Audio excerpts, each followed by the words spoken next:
Welcome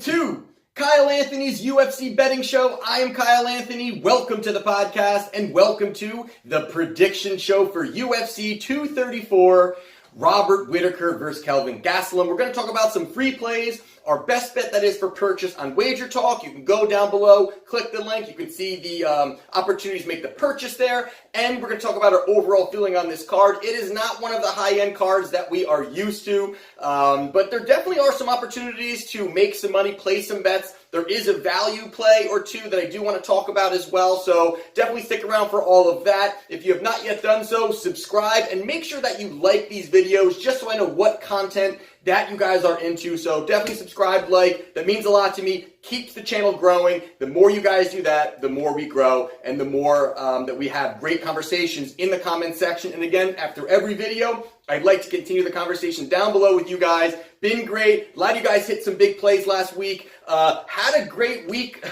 great card last week on my birthday. Hit the best bet play, which was Damian Maia at -160. The free play was the under on the main event between Sunsao and Moraes. It was 4.5 rounds under, which was paying off at a price of +165. I love the under there. Obviously, that ended in the first round. Cash there. And then we also talked about Aldo at +108. Had Aldo too. So I had these guys individually bet, straight bet, parlayed two of them, parlayed all three of them. So it was really a great night, very profitable night. Had fun with everybody, but was a very profitable night when it comes down to the UFC.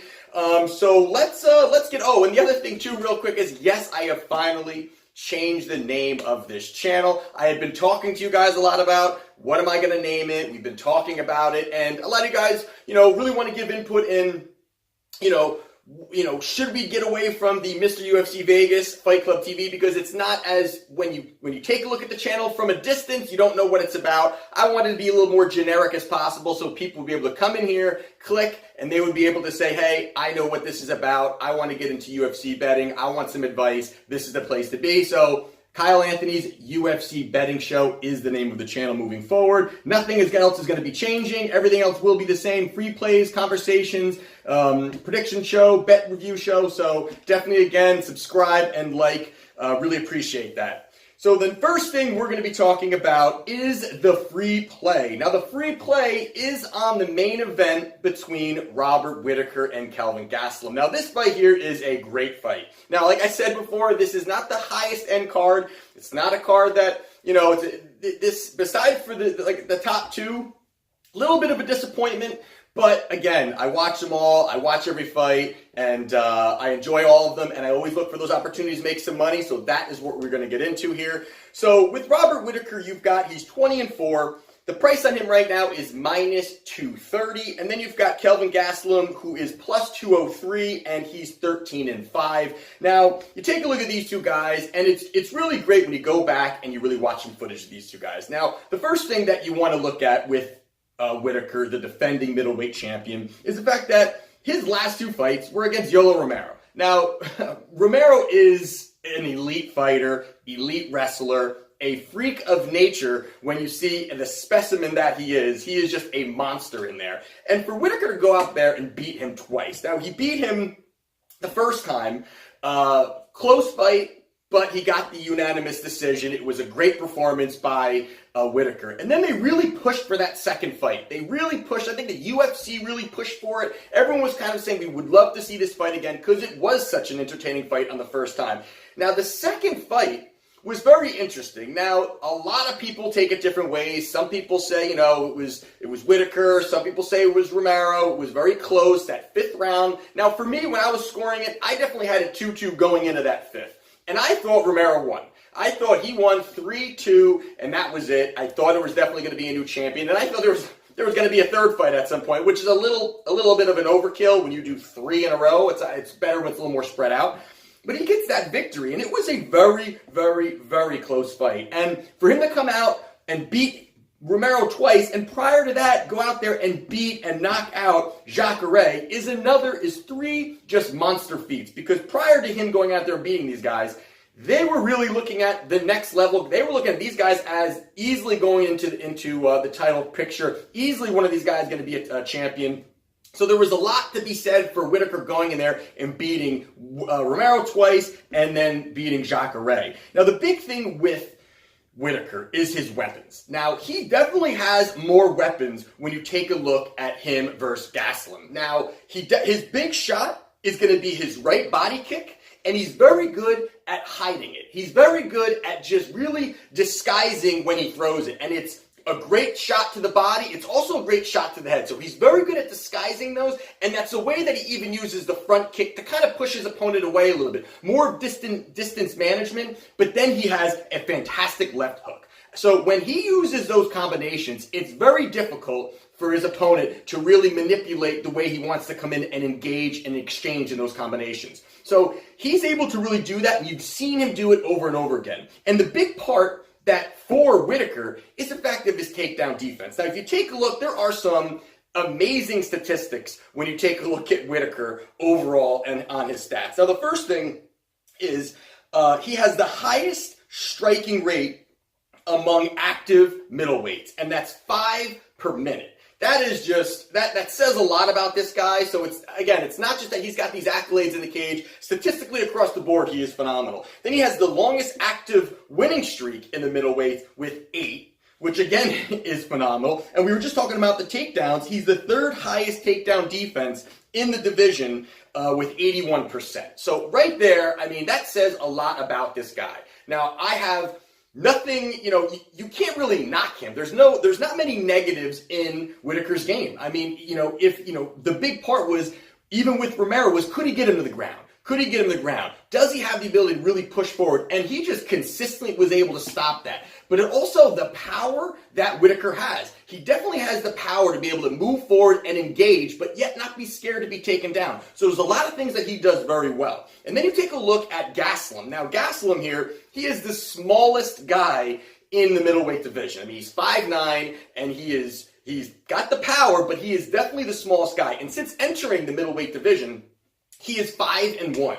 Now, he lost to Chris Weidman, and actually, let's go through the last 3. He lost to Chris Weidman, which was a fight that these guys stood next to each other. I mean, it almost looked like it was a child and an adult fighting. I mean, Weidman is already big for the division, but fighting a guy who's small for the division, it almost didn't even look like they were supposed to be in the cage at the same time, because they just looked in completely different weight classes. But in that first round, Gastelum comes out there and he drops Weidman. Now, I thought that's a very interesting takeaway in this fight, because Weidman is a world-class wrestler. He was able to use that in this fight to get that win over Gastelum. But he went out there and he just kept pressuring. He just kept pushing. And Weidman did what Weidman does. Weidman went out there and he got the submission victory, looked to take it to the ground, looked to push it to the ground. And that's going to be something, obviously, with a guy with so much of a weight advantage, so much of a height advantage, just that Weidman, it was a really bad stylistic matchup for Gastelum, in my opinion. So he did a good job there. I give Gastelum a lot of credit in that fight, but a very, very bad stylistic matchup for him. And then he went up against Michael Bisping. And this fight against Bisping was coming off a loss, and he takes it on short notice. I think that, this was overseas fight that he had, and he goes out there, and Gastelum completely obliterates Michael Bisping, knocking him out in the first round. Very, very, brutally knocking him out. But it was an impressive knockout, but I can't give it too much of Bisping. He was, tail end of his career, coming off a tough loss. So there was a lot to be said about that, where, you can't really give Gastelum too much credit. But again, on the other side of that, it still shows that he's got that power and he's got that speed. And then in his last fight, he fought Jacare also, as well as Whittaker did. And in that fight there, this was a fight in Brazil against another tough stylistic matchup for Gastelum. And these takedown guys that he consistently was going up against are very tough for him. I mean, Gastelum is tough, but when he has to worry about, he's a stand-up fighter. I mean, there's no doubt that Gastelum has wrestling ability. He's got wrestling background in him, but he likes to stand and he likes to brawl. But he's not able to do that in some of these fights. And that Jacare fight, very, very close fight. He wins the decision there in Brazil, which is, you think Brazil, you think he's not going to be getting a very close fight. But I definitely look at those three fights as a couple takeaways in there. Now, you take a look at his stats. Now, he is the 5th highest when it comes to highest striking rate. He's the 5th highest, 3.73 per minute. And then you have, I think, the biggest stat, which is one of the most interesting stats, is his knockdown to punch ratio, which is out of this world. His ratio is 9-to-1.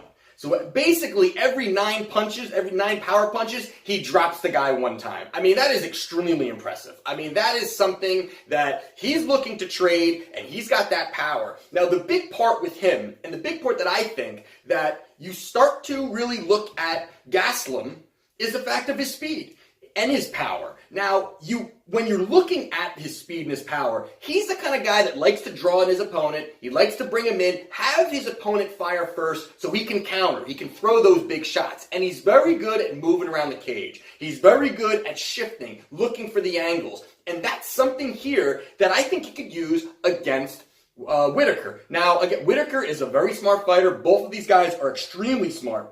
And it's not the fact that, I think it's going to go to the ground, or I think it's going to go. I think this is going to be a completely stand-up fight. I think that if Gastelum needs it, it's there.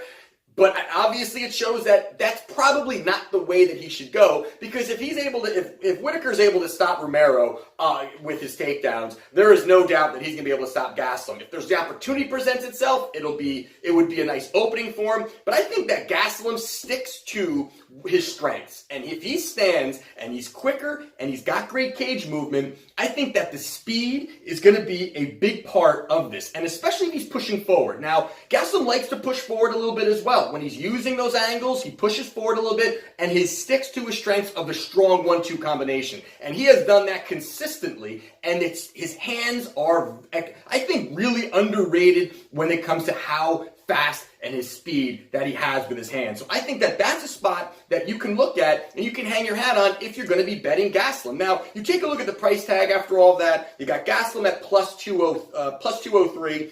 You got Whittaker at minus 230. Now, for me, this is more of a value play. I mean, I can't when I'm first looking at this, I lean slightly to Whittaker. But when you look at the price, and sometimes it's at that point where you look at a price tag, you look at a price tag of minus 230. This, to me, is not even close to where, okay, maybe not that far, but it's way over where it should be. I mean, when I always like to, when these fights are announced or fights are getting close, before I look at the line or before the line comes out, I like to see it where I think these fights should be or where I think these lines should be. And I honestly thought, yes, Whittaker should be the favorite. Whittaker, minus 145, minus 150. You've got, Gastelum, I'm thinking, plus 115, somewhere in that range. Keep it tight. I think it's going to be a tight fight. And this fight, to me here, feels very much like when I was handicapping Cejudo versus Dillashaw, because you take a look at that fight, and you got Cejudo, who was a plus 175. You've got Dillashaw, who was roughly a minus 200. So Cejudo at plus 175 to me in a fight that I absolutely believed was a down-the-middle kind of fight. I said, listen, this fight is a lot closer than these lines are even saying, and you got a guy coming down in weight, and there was a lot of movement going on there. So I like Cejudo just simply on the fact that there's a ton of value on a wrestler, Olympic wrestler, who just beat one of the best ever in Demetrius Johnson. This feels that way to me. Now, I like getting 2-to-1 odds on Gastelum here. I just think this fight is going to be close. I don't think there is no way that it's going to be. If I'm betting, if I'm laying, the juice on a minus 250, minus 260, minus 280, I am so confident when I'm laying those that I'm laying extra money. I feel good about it. I like the spot Here, I don't feel that way. I think, yes, there is a lean towards Whittaker, but I think it's a fantastic price tag on Gastelum. I like Gastelum at plus 203 here. He will be my free play. And again, out of all of my plays that I do, and all of my, when I have my allotted money per event, I put about 75% of that on my best bet play, and then I take the other 25% roughly about, I put it on my free play, I put it on a couple value plays, a parlay or two, and then that's really where I look. So if I hit my best bet play, which is for purchase on Wagertalk right now, link down below, that's, as long as I hit my best bet play, I'm making money. And if these other plays start hitting, I'm really doubling up my money. And if you start hitting these parlays, triple up my money. Like last week, I hit everything, so I hit straight bets, parlays. That's really how I believe I'm able to maximize. I don't go out there and bet 8 fights. Don't really think that there's much value in that. Also, there's many ways to bet, so some people do that and some people are successful. But to me, I like to do 3 bets, 4 bets at the absolute max, and that is it. So for me here, I'm taking Kelvin Gastelum as a great value play at plus 203. That'll be the free play. The other one I want to really talk about is very quickly go over is the co-main event, which is Anderson Silva versus Israel Adesanya. This fight here, I mean, you've got Adesanya at a minus 650. You've got Anderson Silva who's plus 475, 450, somewhere around there, depending where you're shopping it. And for me, I mean, boy, the times have changed. I mean, for Anderson Silva to be a plus 475 is just unbelievable. You've got Israel Adesanya, who is really the next breed of a fighter. He's 15-0. He looks great. But this is actually, I think, another fight where it's closer. I think it's a lot closer. If you're looking at this fight as a possible kickboxing match, I don't mind the price tag on Silva. Now, obviously, you have to pick winners. That's what we're here. We've done a great job picking winners here. Again, we were 69% best bet winner last year, and with all best bets on fighters under minus 190. So always looking to give solid picks and not giving you picks that are minus 500, minus 600 fighters.